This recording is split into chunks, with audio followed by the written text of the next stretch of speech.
évangélique Lizibabo Moi et sengeli weba ete dimanche oyo basala kibongo kafumba ya culte spécial oyo ya ba assemblée nyonso ya église évangélique Lizibabo Moi ya ville province ya Kinshasa. Awa nyonso bana kibongo na luwanja kafu ndenge bozomona kaka awa bana na nzambe baningisa kingwende ya tata na ndenge ya kosakana te na sima louange nde balekana kibongo na prédication oyo moseli na nzambe apôtre Jean-Pierre Iyoko atia kibana na nzambe kitoko nyoso kaka na mama na tem ozali na mokili tope obima deja na mokili kasi pona koyoka liloba kitoko eteyemaki awa na église évangélique Lizibabo Moi tolanda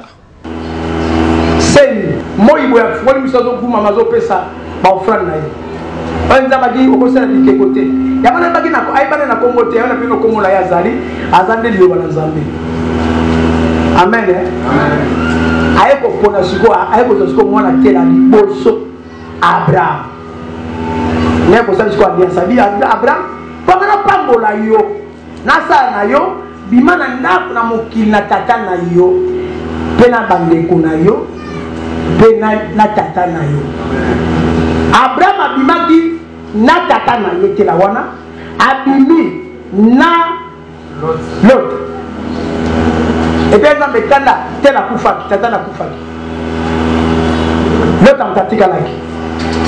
amen tena ngezaleke eske oso bimi na moki sute moninga na onini Abraham saki biloko misatu ya liboso atosi na Nzambe te omote diable akangaka ye asenga pe bolimbisa likambo ngo te diable asa aselaka ye aye kosimela kwa mibale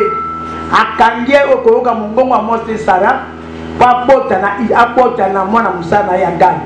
timana nyoso bana na nzambe balekana kibongo na mesa e santo c'est-à-dire bamelaki pe baliaki nzoto ya kolo Yesu kasi esukaki wana te apôtre Jean-Pierre Iyoko na mukumba oyo nzambe akinela ye asalaki bongo consécration ya basali na nzambe oyo bozali komona elekanaki na kitoko na ndenge ya kosakana te kasi pona koyeba mingi tolanda Angela